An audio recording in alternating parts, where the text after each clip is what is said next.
It wasn't all at once, but I did almost see everything. Everywhere.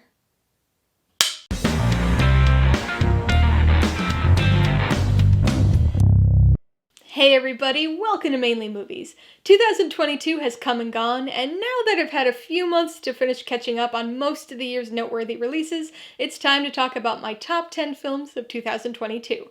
If you're new here, please consider subscribing for a variety of movie-related content like reviews, rank lists, and trailer reactions. It's taken a few years, but we're pretty much back into the swing of things when it comes to movies. There were a handful of delays or postponements, but not really any more than we would usually have in a given year, and we were treated to an array of big blockbusters and smaller independent films alike. And I have to say, the quality of films this past year made it very difficult to narrow down to my top 10 releases. Okay, so the usual disclaimers. I did not see every single movie that came out in 2022. I certainly tried, but I've only seen about 150 2022 releases at the time of filming this video. So this list is obviously gonna exclude movies that I haven't had a chance to see yet. You guys also know that I'm a stickler when it comes to official release year, so this list will only consist of movies with 2022 release dates. So that means that there are a few that came out last year that I really liked that didn't make the list because they're technically 2021 movies, and there are a few on here that didn't get or aren't going to get a wide release until 2023 that made the list because they're officially 2022 movies. The other thing to keep in mind is that these are just my personal top movies of the year. There are a lot of qualities that could make a movie the best, but the movies on this list are included and ranked according to how much I enjoyed them. Remember, these are just my top movies, not the top movies, so be sure to post your own personal top 10 movies of 2022 in the comments below. I've already reviewed most of these movies on this channel, so if you want to check those out for some more in-depth thoughts on each of them, I'll put links in the description below, and also link some of them up in the cards as we go along. Alright, let's get this top list started. As usual with my end of the year list, I want to kick things off with 3 honorable mentions that didn't quite make the top 10. The first is Talk to Me, which is an unsettling Australian supernatural thriller. So right off the bat, we've got one of those release date oddities I was talking about. It's a 2022 movie, but I didn't see it until Sundance in January, and it isn't getting a wide release here in the US until this July. In any case, this film is about a group of teens who use an embalmed hand to communicate with the dead. It might sound familiar, but this movie offers a new take on that traditional spirit communication teen horror movie. It's a creepy, bloody ghost story that blurs the line between life and death to take a look at something sinister in between. It's fun in that unsettling horror kind of way, but it's also a very, very dark movie with lots of gruesome body horror. I'm glad A24 snatched this one up, because I can't wait to watch it again. The second honorable mention is Megan. So we've got our only other timing outlier out of the way now. Although this too was a 2022 movie, it didn't get a wide release until January of 2023. Based on the trailers, this seemed like a movie that would probably be right up my alley, but it also seemed like it had the potential to be too ridiculous as well. But luckily, this was an exceptionally entertaining horror comedy. It's certainly not a film that takes itself seriously, nor one that expects you to take it seriously. Going in expecting something silly and wild is definitely the right move for this one, because that tonal balance is nuts, blending creepy horror, thrills, and sci-fi action with a fun comedic overtone. It's a brutal movie at times, but it also has some unexpectedly heartfelt themes at its core. Megan has a very familiar homicidal doll AI premise, which is sure to make you think of other similar films and franchises, but this silly, campy horror thriller is just a whole lot of fun. My third honorable mention, and the film that just missed the cut, is The Outfit. And when I say it just missed the cut, I mean it. This was basically tied with my number 10 film of the year, so it's right on the edge for me. And it's unfortunate, because I think this movie really went under the radar for most people. It's a 1950s set crime drama that focuses on the interactions between a tailor, or rather a cutter, and the mob bosses that run Chicago.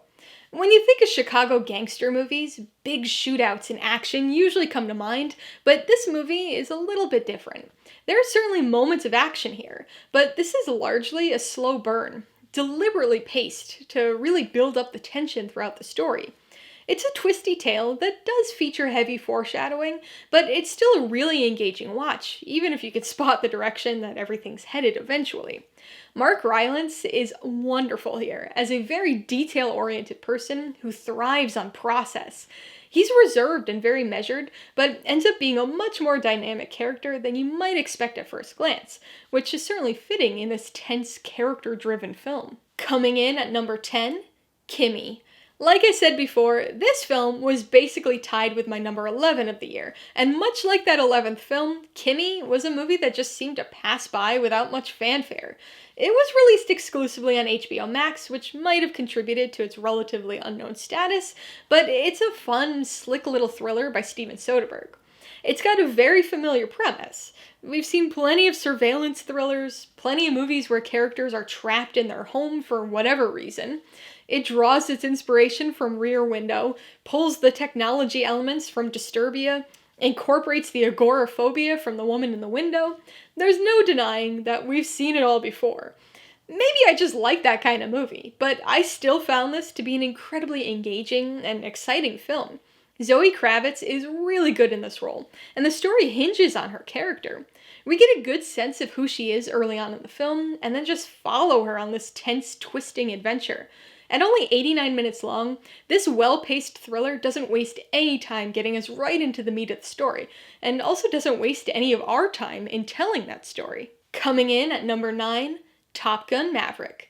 Okay, well this was probably the biggest surprise on the list for me.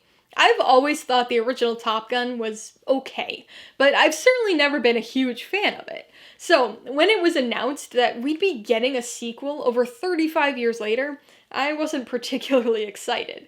That first movie never seemed like it needed a sequel to me, and with such a long delay, it seemed like a sequel was even more unnecessary. But wow, was this movie good! I never would have guessed it, but this film actually justifies its sequelhood. It serves as a reasonable continuation, tells a genuinely good story with decently developed characters, and has spectacular action. The plot here is pretty simple and straightforward, but that kind of thing really works with a movie like this. And from a character perspective, things are much improved over the original film. It makes you actually care about all of them, not just Goose, and finds a way to incorporate them all into the story. And then, of course, we've got decades of improvement to make those aerial sequences even more immersive and impressive. Coming in at number 8, Nope. Jordan Peele has quickly become one of my favorite directors working today, and I loved both of his previous films, so I was very much looking forward to this third movie. Now, I'll admit that it's currently my least favorite of his movies, but its spot on my top 10 list should be pretty good indication that I still think it was very good. Peele had shown some genre shifting in his first two films, but they still solidly fell under the horror umbrella. And while Nope has some horror elements, and was definitely marketed as a horror film, I think it's a bit of an outlier in his filmography right now, because it's much more a sci-fi thriller than anything else. It's also much more plot-driven than his previous films. The characters are still there and still strong, but the focus is less on them than it is on the scenario they're facing. And what a scenario!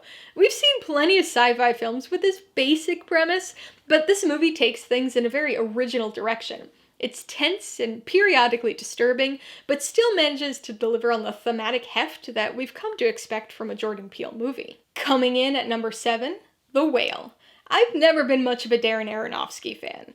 Prior to this past year, there was never a film of his that I could say I liked. So the fact that one of his movies made it solidly into my top 10 of the year is pretty wild to me. Now, I'm not usually an actor-driven filmgoer, but I will admit that I saw this movie for Brendan Fraser, and he's a huge part of why this movie ranked so high for me this year. He delivers a heart-achingly emotional performance here and was absolutely deserving of that Best Actor Oscar. He's amazing throughout, but the film itself has this interesting transformation. It starts off as incredibly unpleasant. It's intrusive and feels exploitative, like it's designed to make us gawk and be repulsed by what we're seeing. But that framing starts to shift as the story gets underway. We're given context and background, and now those same types of images are heartbreaking instead. It's a fairly emotionally manipulative movie, but it's effective. I mean, I saw this at a press screening at TIFF, and everybody was sobbing by the end. The Whale remains a very uncomfortable watch throughout, so it's certainly not a movie I'll revisit often, but it's strong. Coming in at number 6, All Quiet on the Western Front.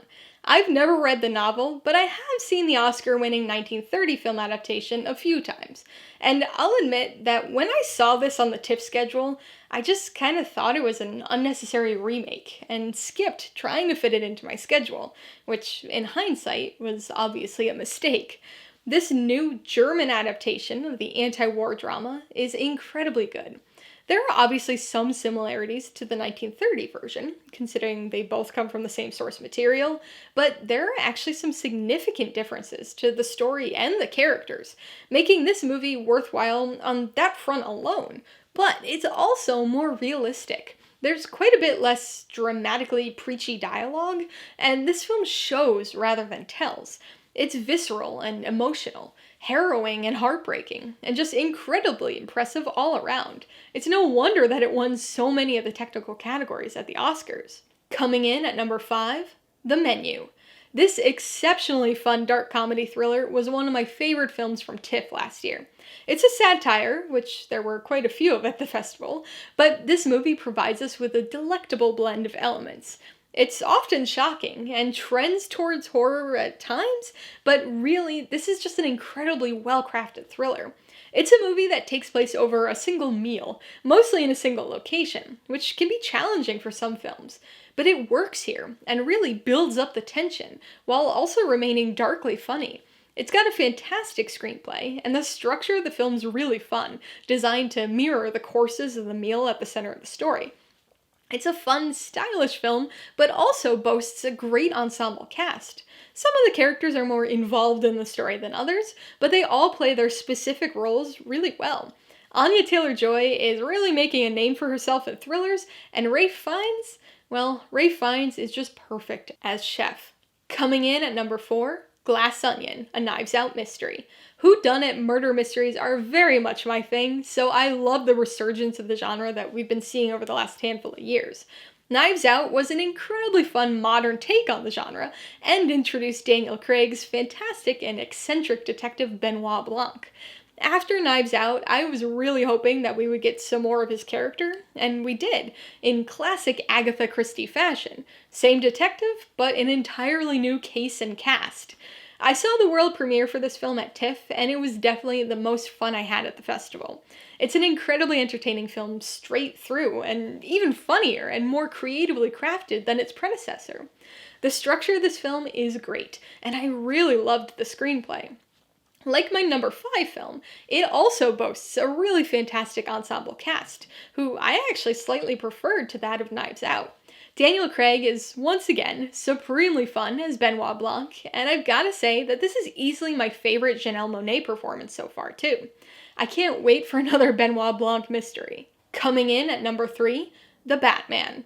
I don't officially rank my most anticipated movies each year, but unofficially speaking, this was my most anticipated of last year, and I am very happy that it managed to stay so high up on my end of the year list. We've had lots of Batman movies over the years. We've even had gritty, dark Batmans with the Nolan trilogy, but we've never had this type of Batman in live action before. The Batman is a superhero movie, but it's not what we're used to seeing, especially today. Instead, this movie is a dark crime drama, a police procedural with psychological elements in the vein of films like Seven. This is not another origin story for Batman, but he's not really a well-established hero yet either. This is still early in Batman's tenure in the cowl, so it provides us with a unique perspective as he tries to hone his style and persona, not to mention try to figure out how to balance life as Bruce Wayne and the Caped Crusader. I was one of those people who was initially skeptical of Robert Pattinson's casting, but he's really good here, combining with the technical elements of this film to craft a very atmospheric, brooding detective story. Coming in at number 2, The Banshees of Inisherin. We've got yet another TIFF movie making my top 10 list this year, and this was certainly my favorite out of the festival. The Banshees of Inisherin is a hard movie to classify, which I suppose can be said about any Martin McDonagh film. It's a bleak, emotional drama, but also a very witty and very dark comedy. Compared to McDonagh's other films, Banshees centers around a much smaller scale story. It's a character-centric story that focuses on Colin Farrell and Brendan Gleeson as two friends going through a very sudden friend breakup that has severe, escalating consequences. This movie has some excellent dialogue and features a really funny, sharp script. In fact, the humor is what really stood out on the first watch for me. I saw this at the world premiere, and the theater was laughing throughout. And it is really funny, in a quirky, dark sort of way, but it's the underlying emotion of the story that stuck with me the most, and hits the hardest on rewatch. This story of friendship lost hits way too close to home for me. It did after the premiere, and it does even more so now, 6 months later. So that means my number one movie of 2022 is Everything Everywhere All at Once.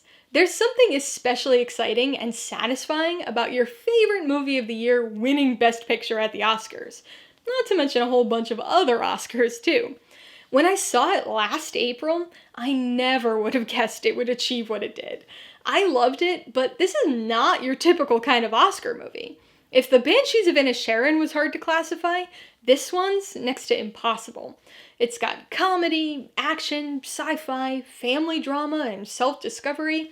It's a journey through the multiverse and the mundane at the same time, with movie references galore. It really lives up to its name. This is a wild film.